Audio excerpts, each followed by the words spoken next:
Fox 3Q Podcast. Hoje vamos de Bulldogs sobre a Amazônia.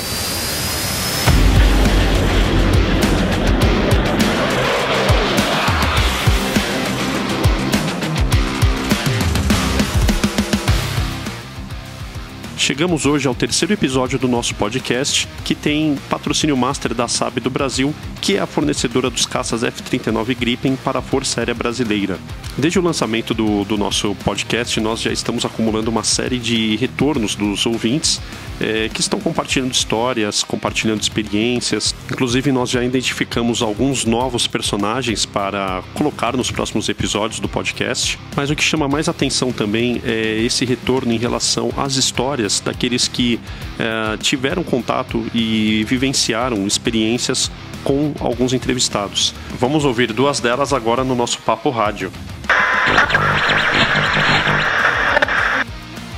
A primeira foi do suboficial Itamar, da seção de hidráulica do 1º Esquadrão do 16º Grupo de Aviação, o Esquadrão Adelphi, e ele conta que se apresentou no esquadrão no final de 1991 para o Brigadeiro do Ar Quirico, mantendo-se na unidade até o encerramento das suas atividades no ano de 2016. Então ele pegou toda aquela evolução do esquadrão, todos os comandantes, do Brigadeiro Quirico até o Coronel Martiri em 2016. Então é muito interessante receber esse retorno. Ele ficou muito feliz com o podcast em ter ouvido o Brigadeiro Quirico, e ele deixou um grande Adelphi para todos os integrantes e todos os entusiastas aí do esquadrão. Subitamar, muito obrigado pela sua mensagem, foi muito gratificante recebê-la.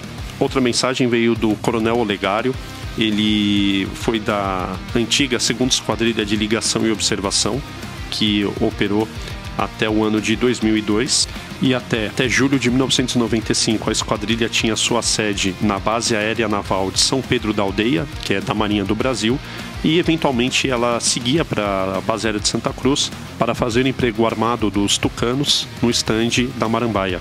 Depois dá uma olhada lá no nosso site, essas fotos foram postadas e são muito interessantes porque o uniforme era diferente, os aviões eram diferentes, eram outros tempos, então esse contraste é realmente muito bacana. Aproveita que você já vai estar no nosso site, manda uma mensagem de voz lá na parte dos episódios, interage com a gente via WhatsApp, conta a sua história, manda suas fotos. Se você tiver um conhecido, identifica esse personagem, manda o contato pra gente. A gente vai ter o maior prazer de trazê-lo aqui para o Fox 3Q Podcast. E vamos agora ao nosso Mass Briefing. Attention, roll call. No próximo dia 18 de dezembro, o 1º Grupo de Aviação de Caça completa os seus 79 anos de história. É a mais tradicional unidade de aviação de caça da Força Aérea Brasileira. Ela é nascida em combate, nasce ali na guerra, na Segunda Guerra Mundial, para operar com caças Republic P-47D Thunderbolt no Teatro de Operações da Itália. O grupo de caça ele se destacou pelo seu heroísmo, pela bravura dos seus pilotos e de todos os seus integrantes lá na Itália. Foi muito destacado em relação a todas as unidades dos aliados que lutavam naquele mesmo contexto. 9 pilotos tombaram no cumprimento do seu dever durante ações de combate ou em acidentes. Outros 8 foram abatidos, mas conseguiram saltar de paraquedas, alguns tendo sido feitos prisioneiros pelos inimigos, e outros 7 foram afastados por diversos motivos de saúde. De volta ao Brasil, no final da guerra, o 1º Grupo de Aviação de Caça se instalou na Base Aérea de Santa Cruz, que é o berço da aviação de caça da Força Aérea Brasileira, e de lá para cá, ao longo desses 79 anos, eles tiveram algumas primazias, como por exemplo ser a primeira unidade da Força Aérea Brasileira a introduzir o seu primeiro avião a jato. No caso, os Glosser Meteor, TF-7 de treinamento e F-8 de caça puro. Depois eles voaram os Lockheed TF-33, AT-26 Chavante, e desde meados da década de 70 eles operam com o Northrop F-5E Tiger II, operaram com o F-5B também de treinamento, e operam com F-5F Biplace para treinamento. Parabéns, Jambox, pelo seu aniversário, pelas suas tradições, pelo seu espírito aguerrido. Attention, roll call.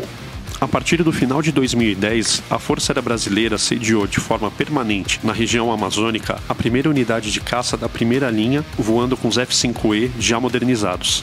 Essa primazia coube ao primeiro esquadrão do 4º Grupo de Aviação, o Esquadrão Pacal, que também é uma das mais tradicionais unidades da Força Aérea Brasileira, não só da aviação de caça. Esse esquadrão foi criado no ano de 1947, com os bombardeiros Lockheed A-28 Hudson e North American B-25J, desempenhando as missões de bombardeio leve até o ano de 1956, quando ele recebeu do 2º Esquadrão do 5º Grupo de Aviação, o Esquadrão Joker, os Republic P-47D Thunderbolt. A partir de então, o esquadrão se estabelece como uma unidade de caça, opera com os Lockheed F-80C Shooting Star, Lockheed TF-33, AT-26 Chavante, até mudar para o F-5 a partir do final de 2010, quando teve a sua sede alterada de Natal para Manaus. A mudança de sede naturalmente já traz uma série de implicações e desafios, porque é necessário criar toda uma estrutura logística, infraestrutura de operação e toda uma rede de apoio e suporte técnico. Mas o Esquadrão Pacal não mudou apenas de localidade de sede, ele também mudou de aeronave, voava o Chavante e passou a voar F-5. Então foi necessário converter para essa nova aeronave, criar ali um novo efetivo com pilotos, com mecânicos, enfim, é todo um desafio que tem por trás disso. E o líder de toda essa mudança foi o coronel Fernando Mauro, que é o nosso entrevistado aqui de hoje. Ele fez todo esse processo de mudança de sede e implantação do F-5 modernizado no 1º do 4º GAV Esquadrão Pacal. É só interessante mencionar que o Pacal, ele tem como símbolo, mascote, o Bulldog Tetel. Por isso que nós dissemos agora, no início desse episódio, Bulldog sobre a selva. Coronel Fernando Mauro, seja bem-vindo ao nosso podcast.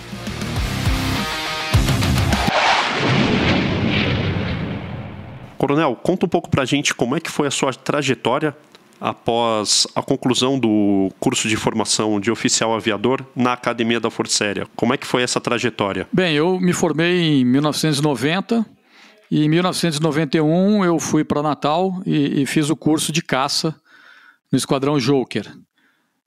Um ano de curso voando a aeronave Chavante. E depois de formados, né, no curso de caça, aí nós fomos designados para 2 esquadrões. Então, a minha turma, uma parte foi para Fortaleza, para voar no 1º do 4º, no Pacal, e eu acabei escolhendo para servir em Santa Maria, no 3º do 10º Grupo de Aviação, o Esquadrão Centauro.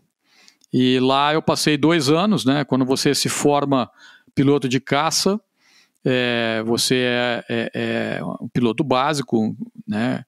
Com uma experiência para voar como ala, tendo sempre alguém te liderando, e depois de formado, nas unidades, né, de transição, de caça, ali você vai adquirindo uma bagagem maior de experiência, vai fazendo os cursos e os voos que vão te permitir voar numa esquadrilha, não só como ala, seguindo um líder, mas também para assumir a função de liderança, né? Então, foram 2 anos, muitas horas de voo, muitas missões, todas as missões da aviação de caça, e sendo sempre avaliado. Então, o processo da aviação de caça é sempre esse, né? Você constantemente está sendo avaliado, está recebendo treinamento, mas os outros caçadores mais antigos estão te passando essa experiência, mas também checando, analisando e criticando o seu desempenho. Então,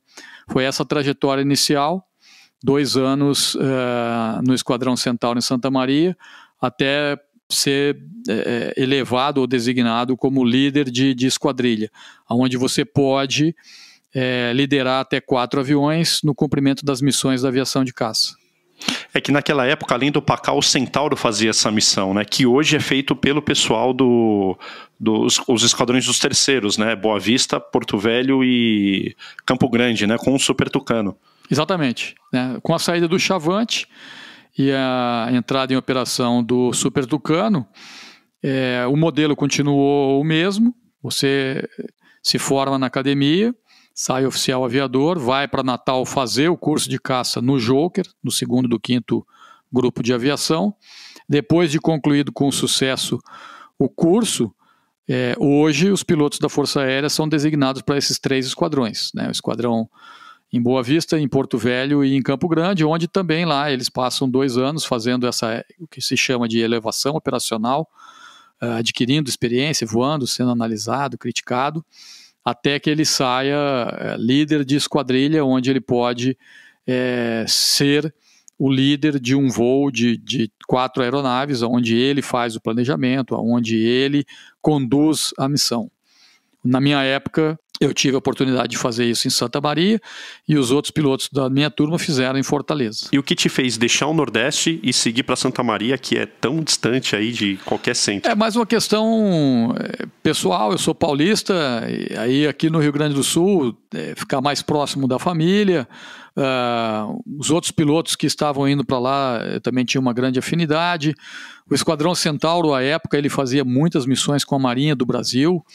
Ele tinha uma característica de ser um esquadrão, ao mesmo tempo em que você fazia a transição operacional para líder de esquadrilha, mas você também cumpria diversas missões operacionais junto à Marinha do Brasil. Então eu entendi que ali eu ia ter oportunidade de ter um ganho operacional diferente do que os outros pilotos que estavam indo para o Pacal em Fortaleza. Poxa, que bacana. E nesse período em Santa Maria, quantas horas de voo você acumulou aí com o Chavante? Na época a gente voava em torno de 250 horas ano, e como o Chavante era um avião de 2 lugares, então muitas vezes você estava no comando do avião, pilotando, né, na nacelle dianteira, e muitas vezes você ia voando na nacelle traseira, para observar o voo, para adquirir mais experiência. Então era uma forma de você ter um aproveitamento melhor, né, da aeronave, já que ela estava voando, tinha alguém ali executando uma missão, você poderia estar na nacelle traseira para ter essa experiência a mais. Então normalmente os aviões decolavam com 2 pilotos, à exceção de quando você estava fazendo uma missão, sendo avaliado, aí por questões óbvias você voava sozinho. Mauro, e a meteorologia, ela era um desafio para você? Porque Santa Maria tem essa característica, né? De repente tudo muda, de repente o tempo é outro. É completamente diferente, né? As estações bem definidas, o inverno aqui do Rio Grande do Sul. Eu lembro uma vez estava com uma missão decolando de Santa Maria para Caxias do Sul, onde a gente ia fazer um treinamento com artilharia antiaérea do Exército. Nós ficamos 2 dias esperando o tempo melhorar em Caxias do Sul, porque estava nevando em Caxias. Meu Deus. Então, é algo que eu não ia passar lá em Fortaleza, né? Em Fortaleza, a condição meteorológica era bem diferente. Não ia ter essa questão do inverno, de nevoeiro, que a gente vivenciou bastante aqui na região sul.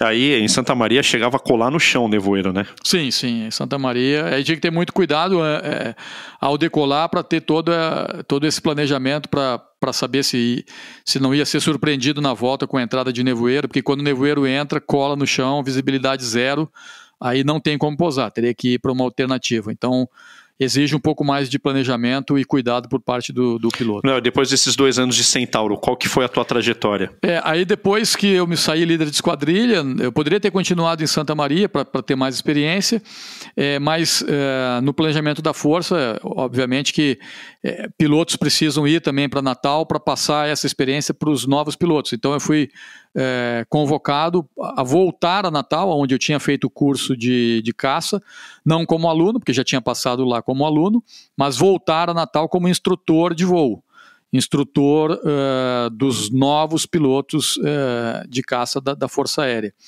Apesar de ter só 2 anos de experiência que eu adquiri em Santa Maria, mas voltar a Natal como instrutor, a gente sempre diz que o instrutor acaba aprendendo mais que o aluno, né? Exatamente. Porque ele passa um pouco da experiência e ele tem que estar observando o desempenho do aluno com os seus erros, acertos e fazer uma crítica. Então também foi uma oportunidade muito boa de estar passando um pouquinho da experiência e ganhando muita experiência lá, porque você vivencia diversas situações com alunos com pouca experiência, mas voando numa esquadrilha com instrutores mais antigos, com uma bagagem bem maior. Então, muito interessante também a passagem no esquadrão de instrução. E aí lá eu fiquei 3 anos. Fiquei 3 anos como instrutor E aí voava até um pouco mais, né? Em Natal, como instrutor, você acaba voando até um pouco mais do que você voava nos esquadrões operacionais, chegando algo em torno aí a 300 horas, 350 horas de voo por ano. Mas saindo de Santa Maria e indo para o Joker, a tua experiência na aviação de caça já era enorme, né? Imagino que superando as 500 horas de voo aí tranquilamente, ou não? Não, seguramente. Já cheguei lá com pelo menos umas 600 horas de chavante. Então já era muito relevante aí em termos de experiência operacional na aviação de caça. Já era, porque é até importante o instrutor ter um pouco de bagagem, porque ele vai enfrentar situações em que ele tem que intervir, né? O aluno não tem a responsabilidade de executar tudo perfeitamente, o instrutor está ali para isso, então tem que ter uma bagagem mínima para garantir a segurança da instrução. Coronel, e aí, passados esses 3 anos, lá de volta a Natal, no Joker, qual foi a trajetória da sua carreira a partir daquele momento? Aí, quando você já tem, depois de 4, 5 anos de formado, que você, no caso, na época a gente estava voando o Chavante, mas hoje em dia os pilotos estão voando o Super Tucano, ele já tem uma maturidade, uma boa experiência operacional, e aí ele fica esperando uma oportunidade de passar para as aeronaves que a Força Aérea chama, né, ou designa de aeronaves de primeira linha, né? São os aviões de alta performance com uma responsabilidade operacional maior. Na época, a gente tinha o F-5, que ainda não tinha sido modernizado, tinha os Mirage voando na base de Anápolis, e em Santa Maria e no Rio de Janeiro, eles estavam iniciando a operação do A1. Então, os pilotos que tinham essa bagagem operacional no Chavante tinham oportunidade, quando abriam as vagas para novos pilotos nessas unidades de primeira linha, a gente se candidatava de acordo com a preferência de cada um, né? Os esquadrões de A1 mais dedicados às missões de ataque ao solo, os esquadrões de Mirage e de F-5 mais dedicados às missões de combate aéreo, e também faziam, né, os de F-5 uma parte de treinamento de ataque ao solo. E aí, novamente, decidi voltar aqui para o Sul, né? Já tinha uma tendência a servir aqui mais ao sul do Brasil, e aí no terceiro ano de instrutor em Natal apareceu a oportunidade, tinha vaga para vir para Canoas, no primeiro do 14º Grupo de Aviação, eu me candidatei e vim para cá. E é interessante que você sai de um esquadrão onde você já é instrutor, onde você, digamos assim, já tem um status operacional, apesar de estar voando Chavante, mas aí você se candidata a voar num esquadrão de primeira linha e você volta a ser aluno, né? Porque você chega Exatamente. no esquadrão de primeira linha e aí lá, ok, tudo bem que você já tem uma bagagem operacional, mas aqui, de novo, você vai ser aluno, você vai ser avaliado voo a voo, e você vai ter, novamente, ter toda uma grande dedicação de estudo e de desempenho nos voos. É um recomeço de um ciclo, né? Porque você está mal acostumado a ser instrutor e aí volta a ser aluno. Volta a ter ground school, voltam os voos com os instrutores, aprender uma nova doutrina, Sim. novos conhecimentos. Então, acho que tudo isso é muito bacana também, né? Recomeçando, e numa aeronave que tem uma performance aí completamente diferente, né, do Chavante. O Chavante tem uma performance muito boa, a aeronave é jato, mas quando você fazia esse salto do Chavante para as aeronaves de primeira linha, era uma exigência de adaptação a toda uma nova realidade. A aerodinâmica da aeronave é diferente, a velocidade da aeronave é diferente, as missões, o desempenho na execução das missões é muito diferente. É desafiador. Interessante, Coronel. Quando você saiu lá de Natal, tinha uma preferência? Quem era instrutor no Joker da época tinha uma preferência para escolher o local? As vagas eram distribuídas e consolidadas por todas as unidades de primeira linha. E aí eles consultavam as unidades onde tinham os pilotos de Chavante, não só em Natal, que era o esquadrão de instrução, mas os demais esquadrões, eles também consultavam os pilotos. E aí eles colocavam por prioridade, né? Qual é a sua prioridade, onde você quer servir. e aí se fazia uma análise do desempenho de cada aluno, pela sua antiguidade, pela sua experiência, pelo seu desempenho, e aí depois você ficava sabendo para onde você tinha sido designado, para qual esquadrão de primeira linha você tinha sido designado para servir. Mauri, como é que entra o Pacal na sua vida? Era um esquadrão que estava em Natal voando Chavante, você já tinha, claro, uma bagagem enorme de Chavante, mas estava voando o F5. E como é que foi essa transição, essa escolha? Como é que tudo isso aconteceu? E como é que foi a tarefa, essa missão de receber o comando e fazer a transição de Natal para uma outra região que era Manaus? Um desafio. Eu tinha adquirido uma bagagem muito grande de experiência como piloto de F5.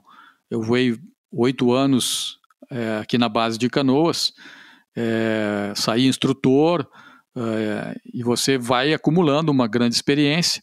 Depois que eu saí de Canoas, eu tive a oportunidade de ir para São Paulo, no Parque, né, de Material Aeronáutico de São Paulo. Continuei voando a aeronave F5, não operacionalmente, mas na parte logística. Acompanhei toda a parte de modernização da aeronave junto à Embraer.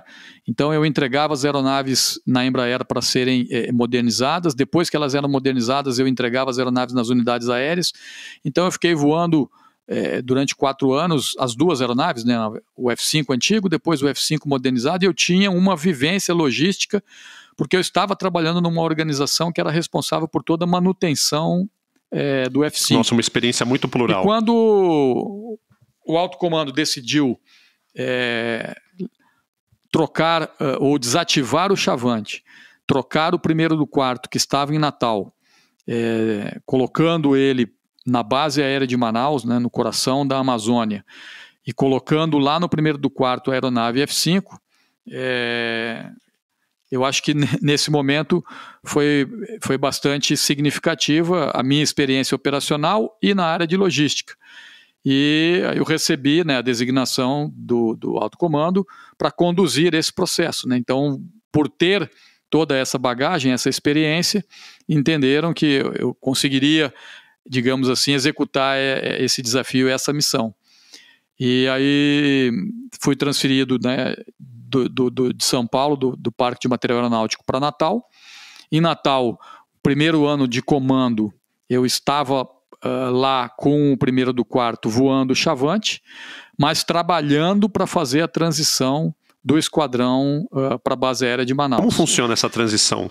E é uma transição interessante, porque você tem que, ao mesmo tempo que desativar uma aeronave, então você tem todo um trabalho administrativo, legal e logístico para desativar uma plataforma, e você tem que fazer a coordenação para você montar uma nova equipe com pilotos, com mecânicos, fazer a mudança de sede. Não existia o esquadrão lá em Manaus montado para receber o Pacal, então nós tivemos que ter um trabalho muito próximo e direto com a base aérea de Manaus, com o 7º Comar, para realmente construir o espaço, construir as instalações para receber o primeiro do quarto. Então esse foi o primeiro ano que foi esse grande desafio de montagem da equipe e organizar o plano de movimentação. E o segundo ano de comando, aí sim, nós encerramos a atividade do primeiro do quarto em Natal, encerramos a atividade do Chavante, e foi só fazer ali a transição dezembro/janeiro. Em janeiro do ano seguinte, né, que foi o meu segundo ano de comando, isso foi em 2011, o ano que o primeiro do quarto chegou em Manaus, nós inauguramos o esquadrão e iniciamos a atividade lá na base de Manaus com as aeronaves F5. É interessante essa parte logística, porque é justamente isso, né? Você, primeiro, ter que levar toda uma estrutura, uma infraestrutura de um avião para um esquadrão que estava se formando numa nova localidade, então você tem que pensar em peça, suprimento, ferramental, fonte externa, escada para o avião, uma série de outras coisas, e ao mesmo tempo numa região inóspita, né? Que a melhor ligação é via aérea. Isso eu acho que revestiu um desafio ainda maior, né? Sim, os desafios, como a gente falou, imagina, você tem que trocar o efetivo de pilotos, né? Você deixa um efetivo de pilotos que estava voando Chavante. Eu tinha lá em Natal alguns pilotos que estavam comigo voando Chavante que já tinham voado o F5. E aí nós tivemos que fazer uma readaptação na aeronave, mas eu recebi novos pilotos que vieram de Canoas, do 1º do 14, e de Santa Cruz, do 1º grupo de caça, que eles se juntaram com a nossa equipe lá em Manaus para compor o grupo de pilotos que ia voar o F5.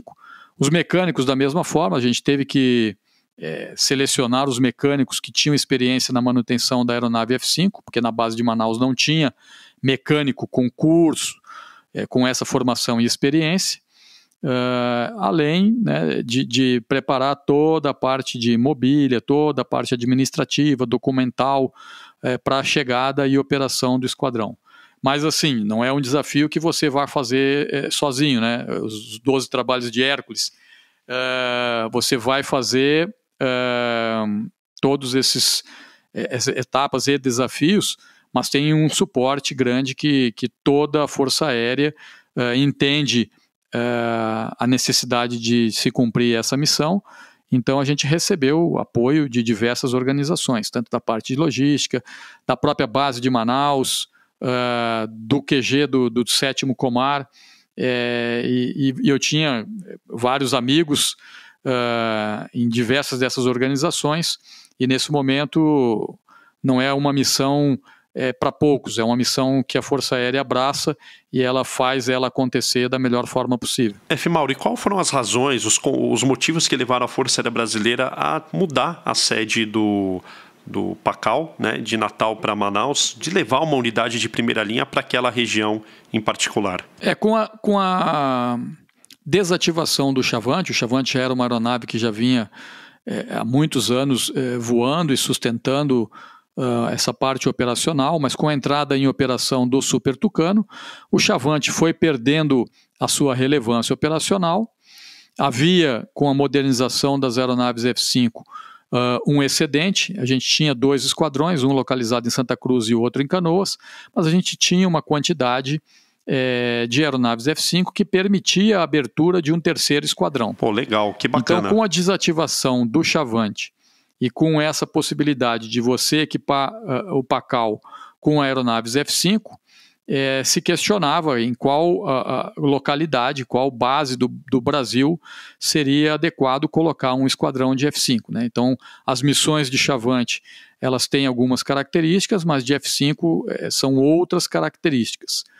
E aí, no desenho estratégico da Força, no seu planejamento, ela entendeu que era uma boa oportunidade para reforçar a presença da Força Aérea na região amazônica, levando um esquadrão dedicado à parte de defesa aérea. E assim foi feito, né? Não se entenderam que não havia sentido deixar o esquadrão PACAL voando o F5, por exemplo, em Natal. O centro do país já estava guarnecido com o grupo de defesa aérea, que estava voando o Mirage 2000, e havia, assim, sempre houve e existe uma preocupação por aumentar a presença militar na região amazônica. E por isso o Alto Comando entendeu que seria a base de Manaus a melhor base a apoiar e para receber esse novo esquadrão, né?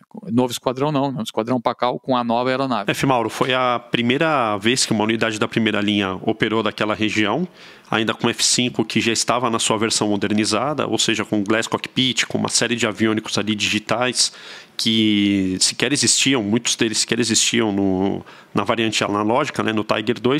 Como é que foi essa adaptação a esse novo ambiente em termos da sensibilidade da tecnologia e até mesmo a realização dos voos, das missões cotidianas, o dia a dia ali do esquadrão? Foi um processo tranquilo essa parte inicial? Surpreendentemente, foi um processo, assim, que eu posso dizer que foi tranquilo.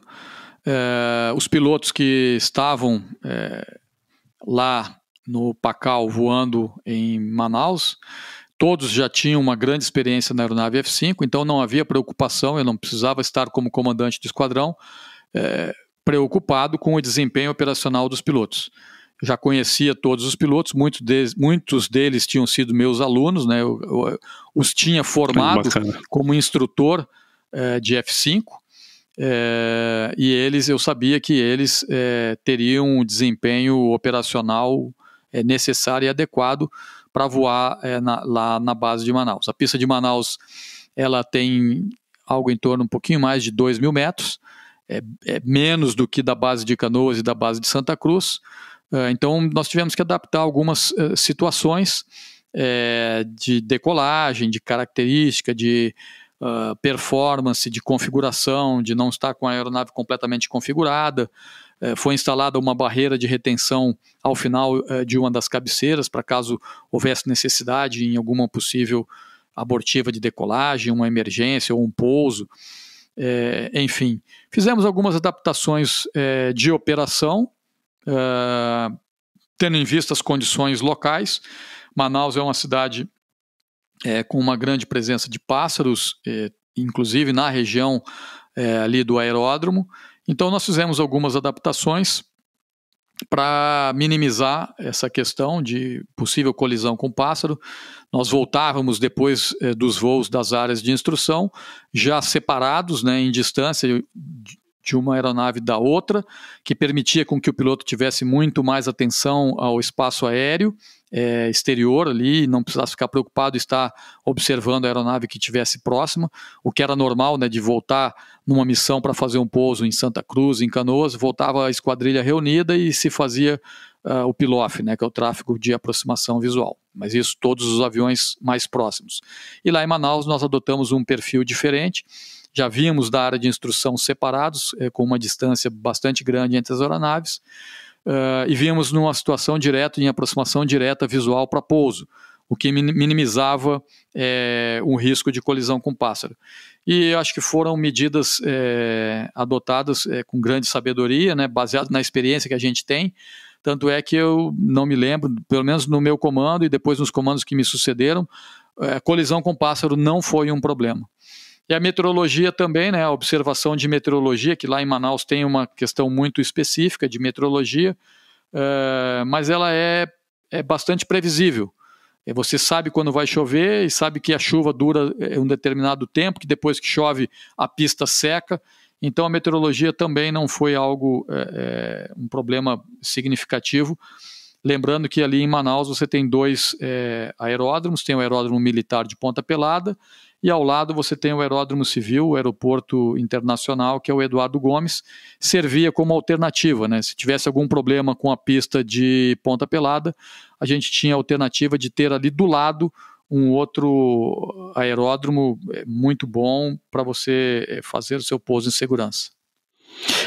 E uma coisa curiosa, né, Coronel, que em relação ao PACAL com as demais unidades de F5, na época, eu acho que subsequentemente depois, não foram recebidos a variante biplace, né? Ou seja, vocês não tinham um programa de formação de alunos, né? Os pilotos que iam para o PACAL, eles já tinham uma experiência operacional no F5 pregressa, né? Sim, sim. Ali era um esquadrão puramente operacional, onde você não tinha a missão de formar os novos pilotos. Por uma série de motivos, né? A pista é reduzida, as questões ambientais, de meteorologia, e você já tinha 2 unidades, que era o grupo de caça em Santa Cruz e o Pampa, na base de Canoas, que faziam essa formação, então não havia necessidade de abrir para uma 3ª unidade. Lá a gente recebia pilotos com um nível de experiência operacional bastante grande, e lá, aí sim, num esquadrão onde você não tem esse, digamos, peso de ter de alocar horas de voo, um esforço para a instrução, você voltava todo o treinamento para o desenvolvimento de táticas, técnicas e doutrina mais avançadas das missões que a gente executava. E, Coronel, essas novas doutrinas é o que a gente pode chamar de uma forma previsível, né, programada ou não. O PACAL ele se tornou uma unidade agressor, ou seja, uma unidade que fazia o desenvolvimento da doutrina e depois repassava esse conhecimento para os outros esquadrões? De certa forma, sim, né?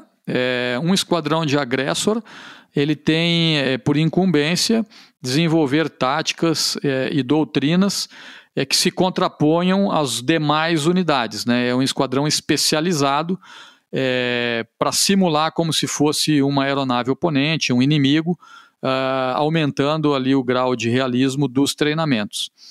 Como o Esquadrão Pacal tinha somente pilotos operacionais e eles tinham uma bagagem grande de experiência, lá se pôde exercitar de forma bastante aprofundada todas essas táticas e técnicas. Não que o Pacal fosse um esquadrão puro de agressor, mas na participação dos exercícios, dos combates e oportunidades de manobras com as demais unidades, era o esquadrão que tinha realmente os pilotos com um nível de experiência bastante significativo, e aí colocava o esquadrão para testar de forma bastante contundente, efetiva, o desempenho das demais unidades. Por isso que se falou que de alguma forma o Esquadrão Pacal fazia um papel de um esquadrão de agressor. Foi um ganho significativo e é algo bastante relevante que muitas forças aéreas no mundo utilizam, colocar numa unidade pilotos muito experientes para servir como um possível inimigo com táticas e técnicas diferentes para fazer e forçar as demais unidades a atingirem um grau de treinamento e de realismo elevado. E, Coronel, nessa época, vocês conseguiram desenvolver algum tipo de treinamento com as unidades Super Tucano sediadas em Porto Velho ou Boa Vista, nos chamados combates similares? Não, nós não fizemos e não se faz o combate de similar, né, do F-5 com as aeronaves Super Tucano, por conta de diferenças de performance, de emprego de armamento, né, capacidades, enfim. O que nós fazíamos era, nas missões e nas operações em que a Força Aérea juntava mais de uma unidades de F-5 com unidades de Super Tucano, aí você desenhava as missões como são feitas hoje, que são pacotes onde várias aeronaves decolam, cada uma para cumprir missões específicas. Então, os Super Tucanos e as aeronaves A1, por exemplo, ficavam encarregadas de fazer a parte de ataque ao solo, e nós fazíamos todo o planejamento e execução da parte de defesa aérea, garantindo que eles tivessem segurança para chegar no seu objetivo e realizar o ataque planejado. Esse era e é até hoje a maneira como se opera integrado com os demais esquadrões, onde você junta diferentes plataformas. Coronel, e na ocasião, na fase de implantação, nesse processo, qual foi o teu maior desafio à frente dessa missão com o seu esquadrão ali, com a tua equipe na época? O desafio que eu entendo de todo comandante, primeiro, é fazer com que o grupo esteja unido e em prol de cumprir a missão, né? Quando você recebe o comando de uma unidade que ela já está estabelecida em uma localidade, que os pilotos já estão ali, você chega como comandante, você está compondo a equipe, obviamente que você vai dar ali as suas características, né, pessoais, os seus entendimentos, as suas diretrizes, algumas particularidades, mas já existe toda ali uma cultura e você faz pequenas adaptações. No caso do Pacal, foi bastante singular, porque basicamente nós começamos do zero, né? Era um grupo novo de pilotos, um grupo novo de mecânicos numa nova localidade, e aí o desafio de você primeiro construir a união do grupo, achar o seu espaço nessa localidade, tendo por objetivo maior o cumprimento da missão, fazer os voos de acordo com os parâmetros estabelecidos, né, pelos comandos superiores. Então, acho que esse era o grande desafio, né, você motivar aquele grupo de pessoas a realmente se comportar como um grupo unido, com um objetivo em um sentido único, e eu acho que o que facilitou ou que contribuiu para que a gente atingisse esse objetivo era o alto grau de maturidade dos pilotos e mecânicos que estavam lá. Não eram pilotos novos, já eram pilotos que já tinham voado uma boa parte da sua carreira no Chavante e depois ascenderam e voaram na primeira linha em Santa Cruz e em Canoas, então chegaram lá com esse entendimento muito claro de qual a importância da contribuição que cada um daria. E foi uma grande satisfação, porque, como eu disse, eram pilotos que eu já conhecia, que eu já tinha um grande grau de amizade e afinidade, e eu acho que foi isso que facilitou a gente rapidamente atingir os objetivos e os desafios que a Força colocou. Até porque a própria missão do esquadrão mudou, né? Saiu de uma missão de especialização do piloto de caça para a missão de defesa aérea pura, propriamente dita. Sim, lá em Manaus, o PACAL tinha essa incumbência de somente cumprir as missões de defesa aérea. Nós, diferente das unidades como Santa Cruz e Canoas, onde se tem as aeronaves F-5 nos esquadrões operacionais, lá, além das missões de defesa aérea, eles também dedicam parte do esforço aéreo para cumprir as missões de ataque ao solo. Mas lá em Manaus, o PACAL teve somente a incumbência de treinar as missões de defesa aérea. E quais que eram as histórias, coronel, daquele momento inicial? O que vocês vivenciavam? O que era a rotina para o PACAL em Manaus? Histórias tivemos muitas, né? Cada decolagem, cada missão executada, ela guarda ali uma pequena parcela de sua história, né? E a gente leva isso com muita alegria, com muita felicidade e muita seriedade, né? Cada missão é uma missão muito importante, né? A gente tem uma responsabilidade por estar conduzindo um equipamento que tem um valor muito alto, voando dentro de uma localidade, dentro de uma cidade, de uma capital, de um estado grande. Então você tem uma responsabilidade de evitar qualquer situação de risco para a cidade, para a população como um todo. E executamos missões bastante interessantes lá, já com o esquadrão, digamos assim, caminhando bem, voando com segurança e cumprindo as missões.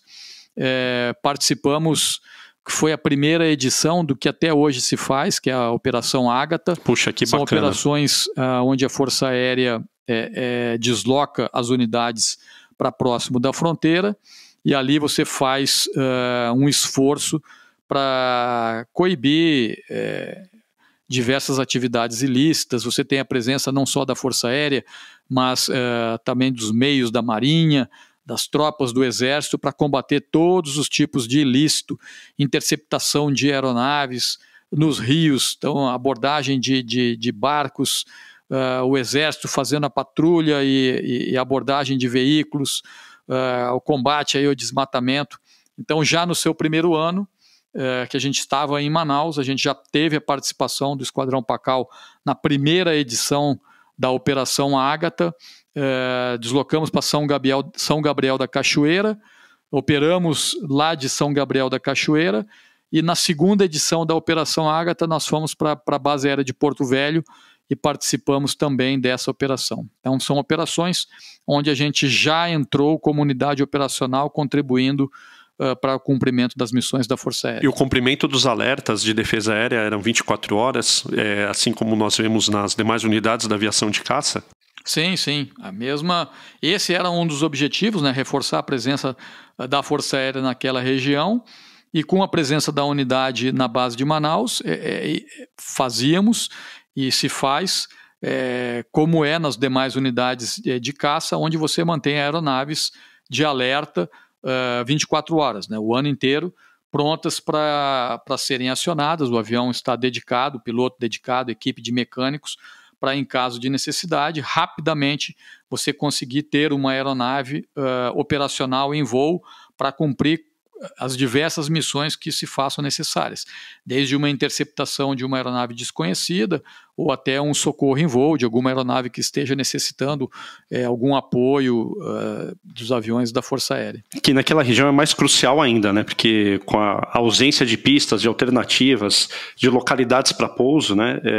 Tendo em consideração a Amazônia, a imensidão da floresta, então esse apoio aéreo ele é mais fundamental ainda nesse socorro em voo. É fundamental ter essa garantia, ter a presença da Força Aérea para cumprir essa missão e principalmente, né, como você disse, a Amazônia é uma região que é vasta, se a gente pensar é 50% do nosso território.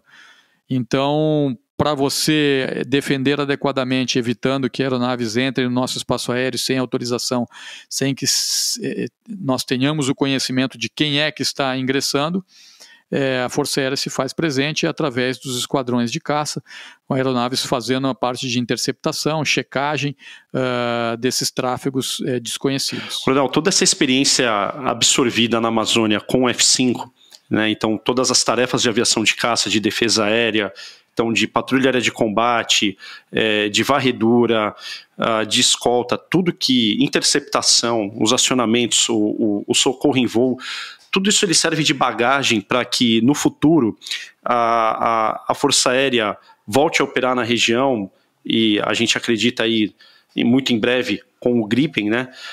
O senhor acha que todo esse aprendizado ele fica de bagagem, vira um manual, uma instrução para quem voltar lá, olhar o que aconteceu, voltar ao passado, ver as experiências e continuar essa missão no futuro? Sim, com certeza. Toda essa vivência deixou um grande legado de conhecimento. Hoje nós temos a presença de esquadrões de Super Tucano em Boa Vista, em Porto Velho e em Campo Grande. Eles não voam somente nessas localidades, eles operam em diversas outras pistas e cidades da região amazônica. E vamos lembrar que são esses pilotos que estão adquirindo essa bagagem, apesar de estarem operando ainda o Super Tucano, mas vão ser eles no futuro que vão estar voando o Gripen. Então, quando você tiver um piloto de Gripen voando naquela região, ele está com certeza com toda a bagagem e vivência que ele teve nas suas unidades de origem, nas unidades de Super Tucano. E uma característica grande da Força Aérea, não é porque hoje nós não temos um esquadrão de primeira linha na região amazônica que ela está desprotegida. A Força Aérea tem, por característica, a flexibilidade, a possibilidade de mobilidade. Então, rapidamente você consegue designar os esquadrões que estão operando hoje em uma determinada região, passar a operar na região amazônica, sem grandes percalços, sem grandes problemas, né? Os pilotos têm muita experiência em operação em todo o território nacional, porque participaram de diversas missões, diversos exercícios em diversas localidades, mas em caso de necessidade, qualquer esquadrão pode ser desdobrado rapidamente para operar em qualquer localidade do Brasil. E diante de todo esse trabalho que foi a mudança de sede, a implantação do F-5 na Amazônia, o comando do PACAL em si, qual que foi o teu sentimento em relação a tudo isso? A carreira do militar e principalmente do piloto, ela é focada em cumprir a missão que for dada, a missão que for designada, ele vai se esforçar ao máximo para cumprir essa missão. E isso é presente durante toda a carreira, né? Quando você recebe ainda mais a designação para comandar uma unidade, é uma confiança muito grande que né, os comandos superiores depositam na sua pessoa, coroa aí a carreira operacional, os anos de dedicação e voo que você fez.